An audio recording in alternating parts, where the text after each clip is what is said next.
very special person, our guest, Tracey Dolan.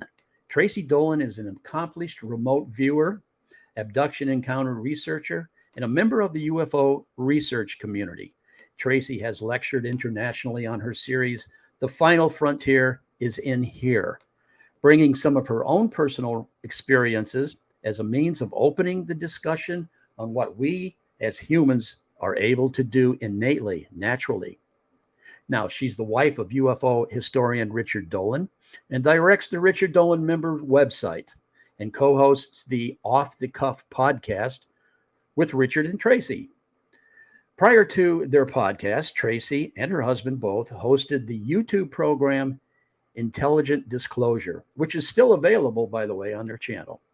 So Tracy earned her interdisciplinary bachelor's degree in psychology and international studies, Magna Cum Laude, and has a lifelong interest in anomalous experiences. And Tracy, how are you tonight? And thank you so much for joining us. Thank you so much for having me, Jim. It's a real pleasure to be here. And, just we got to get the ball rolling here. And you are a fascinating person full of all kinds of information and interesting topic. Thank you. Let me start off with this question, okay? Yeah. What has your background journey been outside of the paranormal and the UFO and the metaphysical stuff? So what's been going on in the background? Thank you for asking that. Yeah. So I think like all of us, we're all here. We're all listening to this because we have some interesting story back there. But, we all have our muggle jobs, our face that we have to show the world and the journey that we had getting there. And I always find it's fascinating hearing everybody's story. Just for me, I think I was always a curious little kid. My mom tells funny stories of that other adults used to tell her about me when I was in kindergarten, grade 1, that I was always super interested in the adults and not interested in the kids. And it's kind of true. It's just a little thing about me. Even when I was a child, I felt like I was way older than everybody. I wasn't, but I just felt that way. And I just, in a weird way, it was kind of isolating.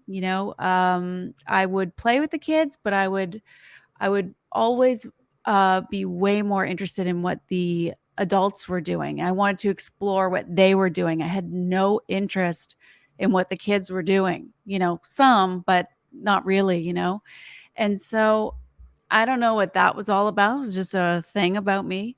And growing up, I just had this really explorative spirit. And I think part of what maybe was the rudder behind that was some of the experiences that I was having, starting when I was 6 years old.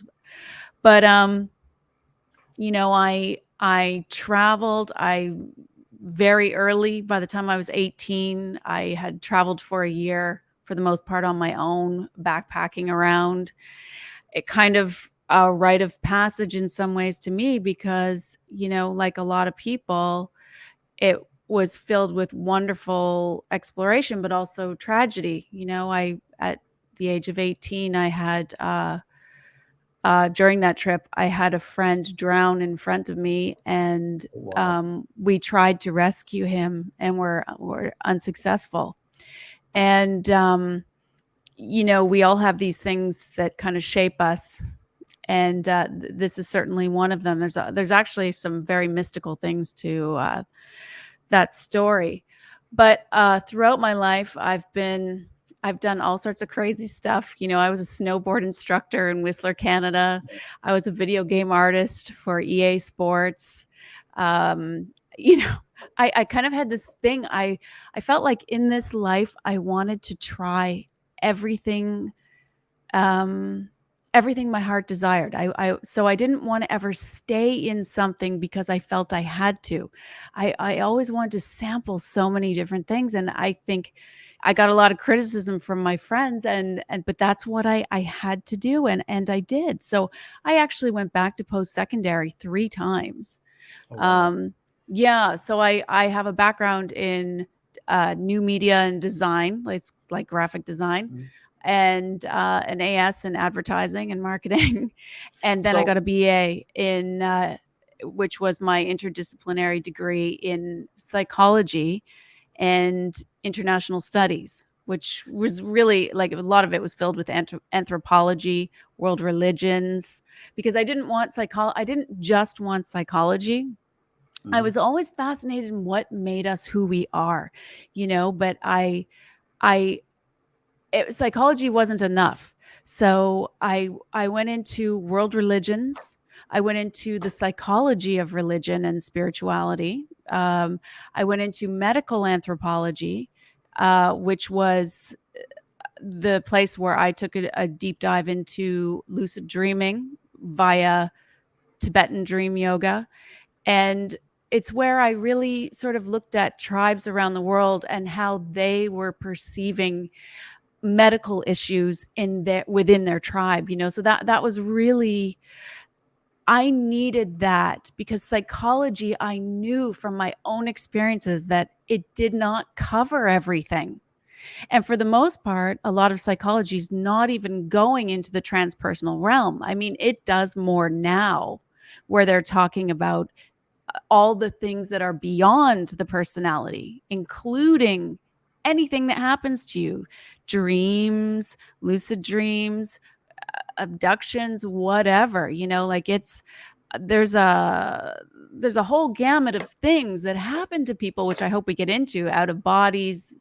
And I wanted the kind of psychology that I wanted to be having the discussions and exploring anything that was going to deal with and explore our minds and who we are. And because I knew from my experiences that myself, science isn't helping me out here. So let me right. explore as much as I can in academia, because I wanted to explore these things in a sort of a in the deepest way that I could, that I thought. And of course I got part of my background there and part of my background outside of academia. But that was a long answer to your question, but Yeah. it's all a seeker's path, that's basically Well, it's maybe, you know what, Tracy, maybe you answered my question, but I oh, guess I want to follow through with uh, what actually got you involved in the paranormal, mm, metaphysical UFO end? I yeah, mean, you've got a lot of what we would call high strangeness. yeah. Um, but Well, go ahead. today's paranormal UFO stuff is quite intense. Okay, Yeah. with given your background and that journey that you've taken as a young lady, look at you today. How did that all get started with what you're doing? You're on my show here, and Yeah, so Dark Window. here we Yeah, go. I like the name of that, by the way. Yeah. That's it's very cool. Well, probably like most people, I ended up where I am because of the things that happened to me. So things started, I mean, things that I consciously know, that I consciously remember. You have feelings about certain things, but I consciously remember an experience when I was 6 years old of these beings that I thought were in the house. And I had people's parents come over and check, and they weren't there. And, I won't go into that whole story, but I basically had a bunch of paranormally type of things happen throughout my life. But for a long time, I rejected it. Also, like I think a lot of other people too. And I think it's important to talk about, discuss these things. I rejected it and I was afraid of it. And I kept radios and TVs on to block it out. I was afraid of being alone. I was afraid of the dark. I mean, really afraid of the dark. And because when I was alone, stuff would happen. Mhm. I I still trip over trying to talk about the actual experiences, so I'll tend to generalize them a little bit more. But I had visitation type things that were verifiable in their own way. I would have beings come and tell me things to tell other people, and I would tell them, and you know what I mean? There would be some Yeah. weird verification in there. Um, and you know, it kept happening. And Did you ever share any of this stuff with any of your friends during your young years? never, That you never. kind of kept it to yourself? Yeah, I kept it to myself. It wasn't until I really started it. Everything came to a head because there was a point in my life where I got sick. Yeah, like a lot of people, something changes in your life and Right. things start to happen. I was sick, so I was I was taking some time off work, and when I was home and quiet and not keeping my brain busy and not, keeping the radio on and all that stuff, oh man, things started coming in. And I actually went and got how every town used to have like free magazines, free little, like they were like newspaper material Sure. magazines, Oh, right? yeah. And yeah, and in the back it would have psychics and all this kind of stuff. Uh-huh. So I actually avoided anything psychic up until this point, and then I went and got one of those magazines, and I found psychic in the back, and I called that person, and I said, "Hi, I don't want a reading. I I don't want you to tell me anything. I just want to tell you a story, and I want you to tell me if I'm okay, and I want you to tell me what to do." And this was a turning point for me, because I explained to her all of these crazy things that were scaring the hell out of me. And she told me, "You're okay. It's okay. You're going to be okay. There's some people in this world that for some reason they perceive a little bit easier. And all you're going to do is you're going to build some framework, and you're going to go and you're going to see the teacher." And she asked me where I lived. And she said, "There's this wonderful teacher that lives near you, and you're going to go see her, and you're going to learn about this. You're going to learn about it, and you're going to be okay. But it's time. It's time for you to Hmm. learn." And that's basically what I did. I went and talked to this woman, and I started taking classes in mediumship and dowsing and you name it, everything. And it wasn't so I could go out there and be a medium. It was just so I could manage myself, you know, Yeah, and not be right. scared. Not be Um, scared. but Tracy, what about brothers and sisters? Did you I all have you have well, that's a good question. I have a younger sister.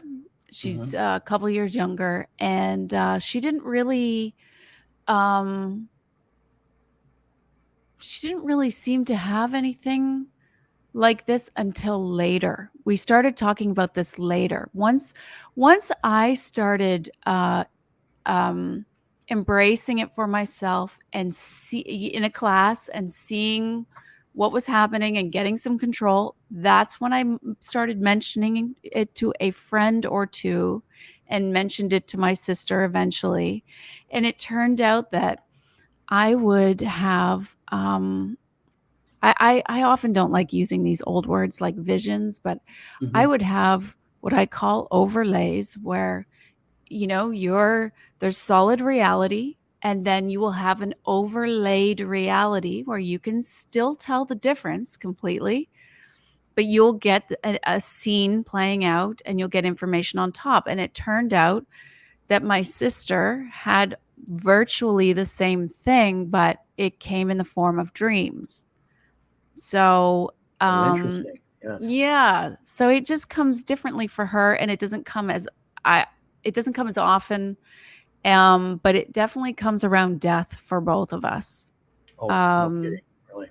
yeah, it definitely comes around death, and sometimes it comes for other people, but I can't control it. It just sometimes I get sometimes this happens and sometimes it doesn't, and I never know when, but one story I talk about, which I can tell now or I can tell later, is the story of my father, which really kind of solidified for me, okay, this is my life. And it solidified it for my sister, what was happening with her as well. You know, we it told us many things. Reality is not what we think it is. We're so much more than what we think we are. And yeah, lots of people can perceive this. We're not weird. This is normal. So I don't know if you want me to tell the story or you want me to hang off No, on that. that's. I mean, if you've got something to say, let's hear your story. I think I've heard about the story about your father before, Mhm. but I thought that was a very interesting story. So yeah, go ahead. Feel free.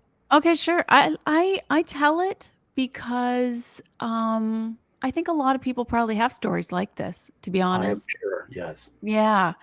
And one of my main things is I feel like we should be having these discussions more. You know, a lot of people are keeping these secrets and they keep them till the day they die. And I think it's kind of sad when we have this magical, mystical sort of side of all of us that we don't talk about. So, yeah. So the story of my father, my dad was this larger than life. He was at the time I'm talking about. This is around 2009, and he was about 67. My dad was in perfect health. My dad could never retire. He's doing a million things. He was all, you know, like he's moving so fast all the time you can hardly see him. He has to stay busy. So even though he retired, he got busier than he'd ever been. He was Mhm. helping people with Habitat for Humanity. He was Oh, mentoring people. He was, you know, my dad, I don't even really use Facebook. My dad had like 1,000 friends on Facebook, like way back in the day. And he would go and travel and meet them all from his high school. And I mean, the man was full of vigor. He was skidooing across Canada because it's just something he wanted to do. You know, he's very, very healthy, robust man, is my point. Um, there was no slowing down.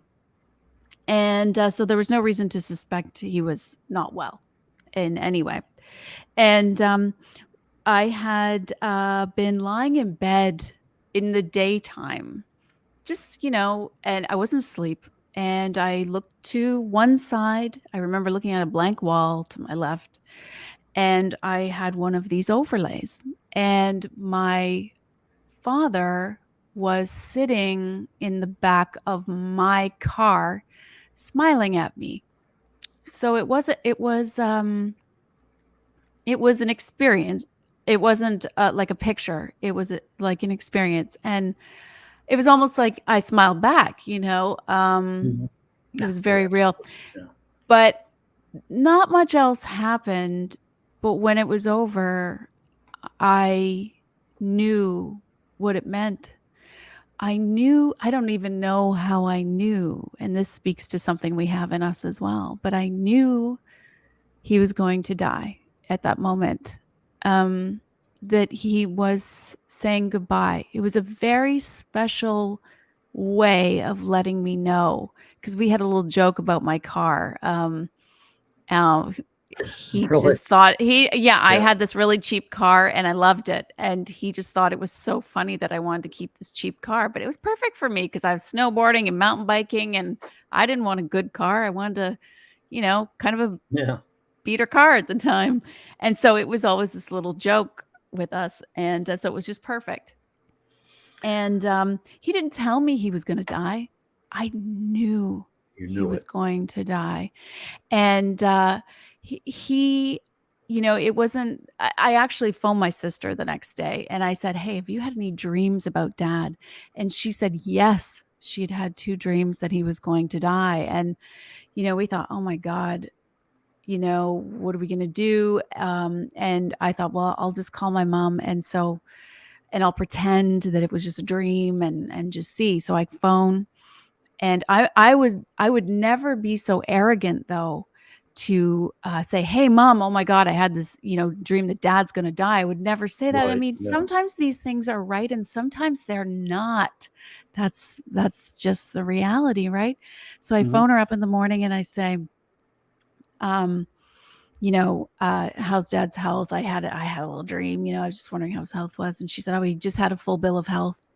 And he just had a physical. He's doing great. He's outside right now. He's doing this, he's doing that." And so what do you do with that? So my sister and I just decided to do nothing. We just have to bury it because it must have just been um a false Right. go Yeah. here. So we just buried it. And then it was, I don't know, a couple months later that I was talking to my dad on the phone or emailing or something, and he just mentioned some little thing in passing, like he had skipped a meal or something. And I just had this feeling, oh my God, I wonder, and so I did this meditation. I went deep into the space that I have now cultivated very deeply for myself. I use it for remote viewing and everything. I go there looking for the answer, and the whole thing came up like a tidal wave. And I phoned my sister and said, we're getting on a plane.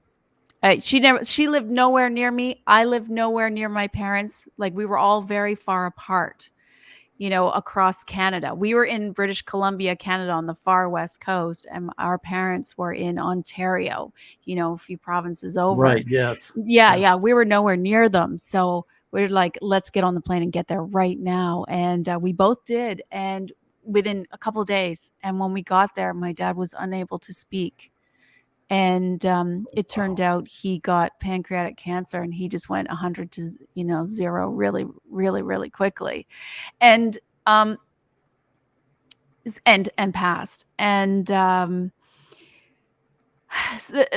I tell the story because for so many reasons that touch so many people. But one of the things is, okay, just to pull this apart a little bit, my dad was alive when this visitation occurred.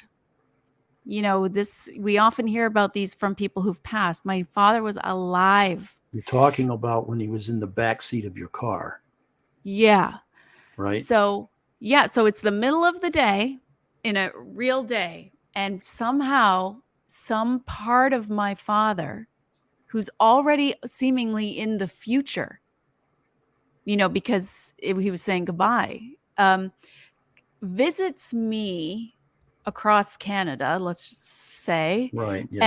and in the middle of the day, and is letting me know that my life is about to be turned upside down. And he wants me to know. I mean, I could just feel all this.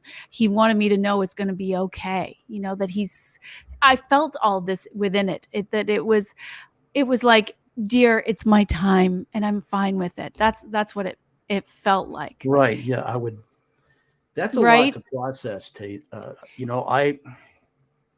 I can understand. That's a lot to Yeah. process. What do you do with that? Right. You What know, do you it just do with that? But I will tell you that, for sure that there is some other part of us functioning, it would seem. I well, shouldn't say that's for the sure. only thing you could come away with, Yeah, right? I there's mean, a second part of us functioning independently, intelligently, that is warning us. So you and I were having this, talking about this a little bit in a separate discussion, where we were talking about out of body experiences, because really we're talking about two parts of us. So there's this other part of us that is intelligent and interacting, and and in this case was warning me. And not only that, but through my father's like rapid passing, I felt such incredible closure on this because of what had happened. It was almost like I had this little tiny vision, but all of this information and all of this emotion and all of this additional. There's a name the Monroe Institute uses called getting a rote. A rote is like mhm. an information ball that's filled, like you might just see a picture of something, but it's filled with all this extra information. And it was kind of like that. But it tells us that we are not just these bodies. We're more than our physical bodies, as the Monroe Institute always says. I mean, it's true. We are more. We are so much more. And Well, I like mhm, the final frontier is in here. We yes. always hear space, the final frontier. But Yeah. I think the human consciousness, human awareness, our mind, the final frontier is in here. And you mentioned Monroe Institute. And I want to Yeah. move into something here real quick. Uh, Sure. what about remote viewing? Tell me about how did you get involved in that? Well, first of all, yeah, the when I came up with that lecture title, The Final Frontier is in here. It was after remote viewing, after everything else. And, Richard and I were walking and he said, "What is it that you want people to know? What is the thing you most want people to know?" And I said, "I want them to know that the final frontier isn't out there. It's in here. The final frontier is in I think here." that's perfect. Yes, it's like the greatest mystery inside our mind. I mean, yes, we can go and explore space, but how much of that are we going to get to actually explore ourselves before we die or even get to know? And then it might even be filtered, I don't know. But once you start digging into all these modalities and you have these experiences for yourself, you see that the key to all of these things is going inside us. And then you look back at what all the higher aspects of religions and different philosophies, they're all saying the same thing. They're all pointing an arrow in the same way, saying, "Know thyself." That's What? perfect. Know thyself. Yes. And so I think the reason why I got into remote viewing, well, I kind of bumped into it honestly because I was exploring other things. It's a good way to You put know, it. yeah, like I was already looking into mediumship, this, that, whatever. I Right. had done lots and lots of stuff, but I went to the Ramtha school, um, and I didn't know that they did remote viewing there, and I know some people don't like that school, whatever, but I'm going to say it doesn't matter what school you go to. It's what you put into it and what you get out of it and what it does to you to help you know yourself. And that school did some amazing things to help me know myself. And one of the things was we would do some basic sending and receiving exercises, and they wanted to prove to you, well, first of all, they educate you on quantum physics. So you Oh, understand the okay. science of how these things can happen, like quantum entanglement. And then you try all these experiments, and one of those is sending and receiving, like what you would one person would be looking at an image, and once you entangled, either by getting to know someone and talking to them, you entangle your energy, and then you project and you send to them and they try to receive it. And then we did more complicated things. We work our way up the scale, and we would do different remote views, future remote views, all sorts of different things. We did blindfolded work there. We did like amazing disciplines. It taught me so much about myself. I'm very grateful for the lessons that I learned there. Well, with But all of that, mhm. go ahead. I'm sorry. I was Oh just no, going to I was move just going to into an, say that's how I no. got Go ahead. into remote viewing. That I bumped into it there, and I had to pursue it because it was my fascination with the mind and my pursuit for myself of needing to know where these minds of ours can go. If you've had a lifetime, and I know some of your background, and where reality is more than it seems. Absolutely. Well, the breadcrumb is there, and I guess it's just whether we take it or not. And so I kind of felt like I had to explore remote viewing in the fullest capacity possible to know what my mind was capable of doing. So it's always been very personal for me. It's never been about, I need to remote view the moon. I need to remote view this. Mm. I needed to know, who are we? Who am I? That's perfect. And, I think that the evidence is there. It's just that we have to train ourselves to be aware of Yeah. what evidence is laid out before us, which leads me to another question here as we move on. Uh, okay, since we're on the topic of remote viewing, Yeah. what has been some of the most kind of like interesting remote viewings that you've done? I mean, and let me ask you this: what that's an interesting question in itself. What's been your most Yeah. interesting remote view? Um, and what is your approach any different than anybody else's? And when it comes to Mm. remote viewing, something I'm not real um, informed of, but I'm very interested in it. Yeah. So, what has been one of your most interesting remote views? Um, well, I often tell what we call the Orlando story. And I tell it primarily because it's again showing so many things about us, and I feel almost a duty for people to know that this is possible. And I always say this, but I mean it. Um, I never tell this story to brag.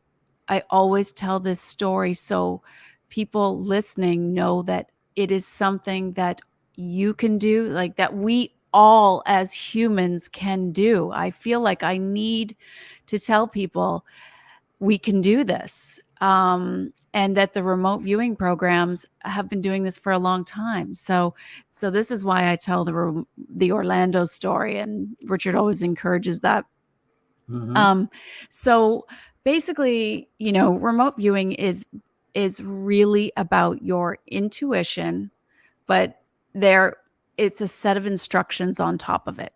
I steal that. I heard someone else call it that in a very simplistic way, and I love that description. It's really true.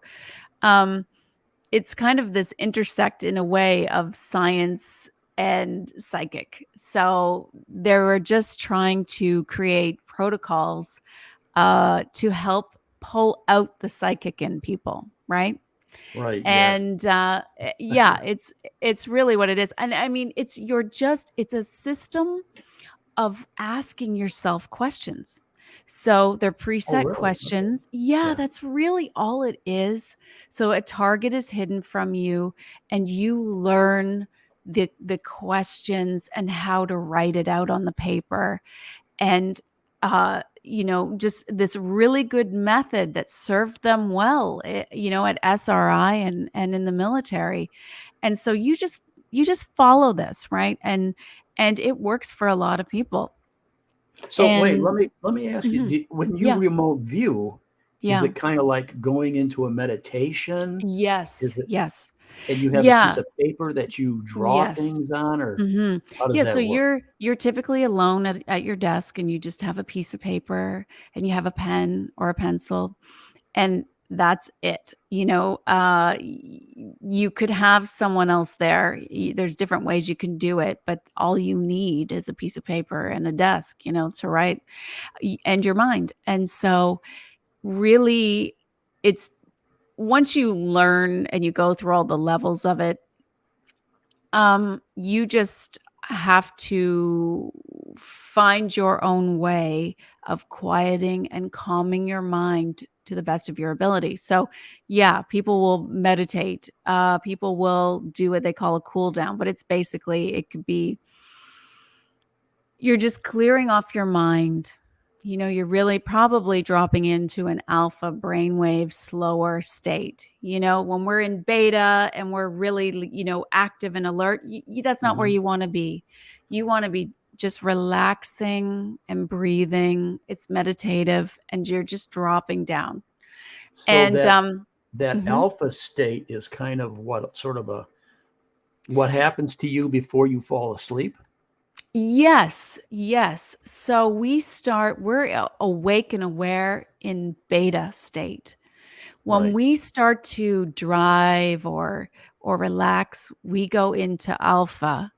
And then we have some other stages, brain states below that as we go into sleep. We go from alpha down to theta, and then to delta is where we're sleeping.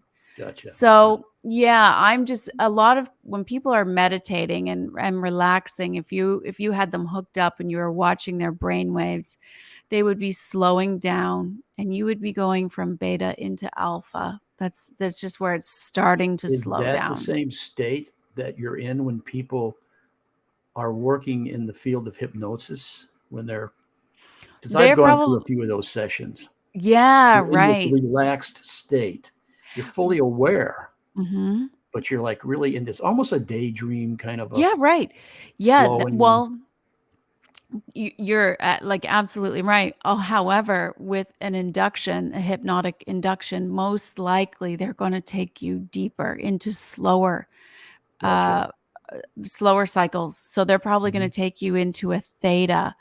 And I don't know if it was the same for you, Jim, but for me, with my hypnosis sessions, they're almost taking you to, a mind awake, body asleep state. Like you're so That sounds tired interesting.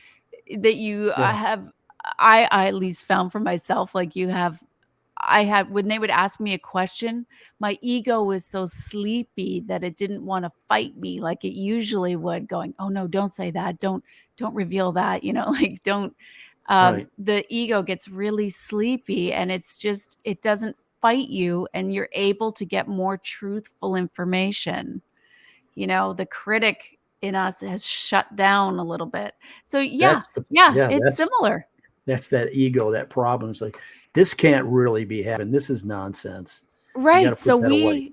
yeah, exactly. So with remote viewing, for me, I had uh before the remote viewing, I had become a pretty big meditator and it deepened and deepened over time.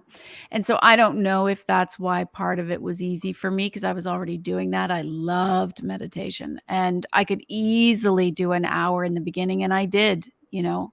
After my training, I would do a full hour before I did my targets. But you don't need to do that. And you can work up to a totally different way of dealing with it. But you're completely right with what you're saying, bringing that into comparing that to hypnosis. Yeah, it's like meditation. Okay. Now, Let me ask and you this. from that, Uh, oh, sorry, go ahead. No, go ahead. Go ahead. Finish your I was thought, just, please. I was just going to say, from that state, that more relaxed state, you Mhm. are then asking your questions. You're probing your mind. It's like your left brain that's analytical, the interviewer is interviewing the right brain. I love that. Seriously. It's That sounds yes, I very mean, interesting. yeah, well, that's the thing. It is interesting, and where else can you go where you're pushing your mind like this to see what it can do? Well, you know You what, Tracy? I'm going to get you back on our program again, and we're going to talk strictly about remote viewing. I That's a do good want to idea. move on a little bit because there's some other Okay. things I think we need to talk about here. Now, Sure. you have mentioned to me in the past about hooded beings and shadow beings and things, and I'm very interested in Yep. that because I have a little bit of experience in that. So I've heard that you had encounters with these hooded beings. Can you tell me a little bit about what's going on with that? Yeah, sure. So I was with a friend and we were at her house. It was not dark. We were not drinking or anything. We were actually watching a documentary. And both of us staring ahead at the documentary. And this flash happened. And this part is always hard to describe, but I feel like I was coming to, but I felt frozen and I had this saying in my head like that was a projection of the TV. Almost like it was fighting me and I was like no, that wasn't. I had seen this flash of a being, but I always describe it this way, but this is how it was. It was like a slow flash. So my mind registered this whole being. And my friend was sitting beside me, and I looked over at her and said her name, and she was just staring ahead. And she sort of had the same experience as me. We jumped up and we were saying where it was standing. It was directly between us and the TV. It was just a little bit in front of the TV. It was super tall. It was dark. And, it was this hooded being. And what do you do with that? What do you do with that? So we did not talk about it for years. And it wasn't until I started going to UFO conferences and talking to people. And it's funny because they were like, did anything happen? I'm like, no. And then boom, I had this memory come back of the hooded being. I phoned her up and said, did this really happen? She said, yes, this really happened. And so it wasn't until not that long ago, talking to Yvonne Smith, she's like, you should draw that out. And so I did. And And that I'm was the glad I picture did. yeah, That's that my picture right drawing. Yeah, that's my drawing. And So that's not your typical person with a hoodie sweatshirt on. That's some other sort of a right. And so I have been not obsessed, but it's something I do on the side. I do all the stuff Richard and I do, our podcast and different things, but this is I actively seek people who have had hooded being encounters, because when you've had something yourself, you want to find other people who've had these things as well, so you can start to look for patterns and why it happened. And so I can I say that I ask everybody I know, basically, that right. especially in the field, because it's not like I just say to random people, have you ever had a hooded being experience? Because let's be real, we hide these things from the most of the world. But you were one of the people that I asked because you had other things happened in the past. So that's very And interesting in itself. I mean, the whole hooded being thing, of course, this isn't the first time I've ever heard people mention the whole hooded being. right. But that's a paranormal experience. Correct? Jim, I wonder, we always try to categorize and classify Right. these things. And sometimes for me, I guess we could say that. I just know for myself and the research I've been doing and the people I've been talking to that I'm dividing my research into two areas. One is shadow beings, and one which I consider more paranormal, but again, they're kind of arbitrary categories in a way, Right. Yeah. because we don't know, but this hooded being was very physical to me, and the robe was very physical to me. And so and the feel of this didn't feel like any other paranormal things that I've had happen. It felt more real. So I don't know where to put it, but this thing had a very businessy feel. And it didn't scare me either, by the way. So I felt there was definitely some cognitive manipulation going on. There's a lot of tales of that in our field, that's for sure. Okay. So I have a series of questions I wish I had time to ask you, but we're running down on the time here. Um, we hear that you've been studying abductions these days. In fact, Yeah. you went to an archive facility and saw some of the letters The firsthand. communion letters. Tell Right. me a little bit about that. Yeah. So Whitley Strieber and Anne Right. Strieber. Whitley wrote the book Communion, and they after he wrote the book, him and Anne received tons and tons and tons of handwritten letters from people. Well, a lot of those letters now have gone to Rice University in Houston, and I was just there with some of my colleagues, Jordan Pease and Lori Wagner and Danny Sheehan. And we were looking at these archives and going through them. And I will just tell you, it was quite an incredible experience reading these letters firsthand. It just really affected me. It's different these days when we have emails, but reading these handwritten letters, pages and pages of people, and of people who, again, this brings me back to what I was saying before, hiding these gigantic secrets in their life.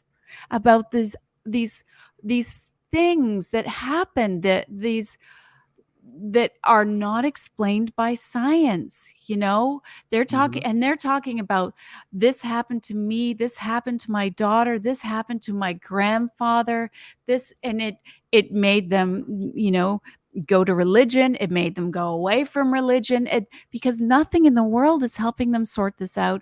And Whitley, oftentimes they would say, this is the first time I've ever told anybody. So here you have this isolating thing happening to all these people in the world. And this is the whole reason why I talk about these things. I still get nervous doing these things, but I feel like we need to be talking about this.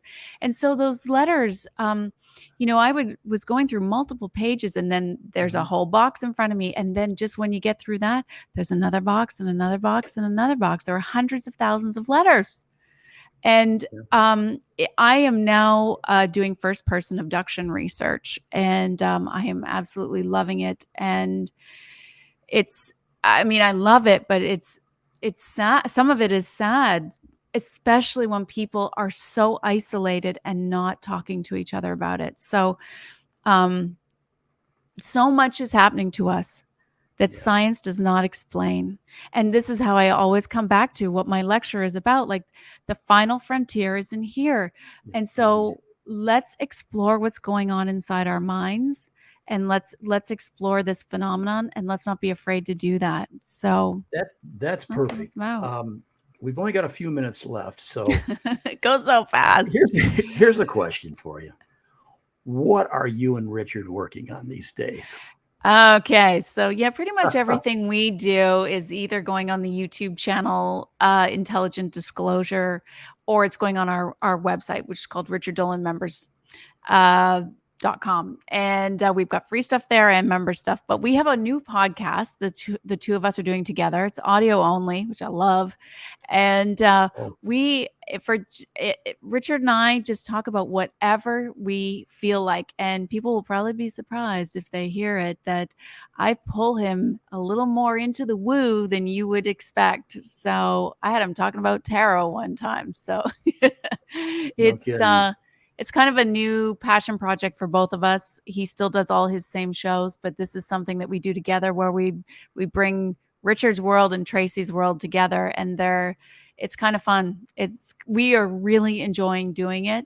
And so we have our off the cuff. It's a full length podcast that is available to members. It can be anywhere from an hour to an hour and a half, which is this is the members version.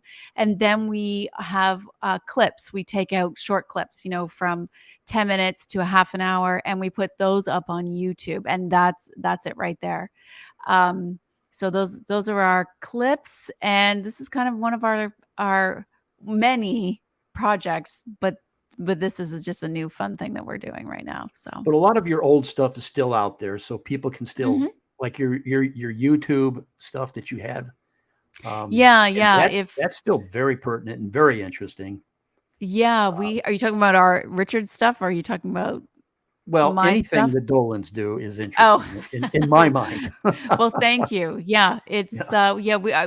we still have our show that we did together archived. It's still there. Intelligent Mhm. Disclosure. There's a playlist, and if people are interested and they want to see my lecture, because maybe you feel alone and you just want to hear someone else talk about their stories, or you want to know a little bit more about remote viewing because we couldn't get into it, and I didn't tell my story.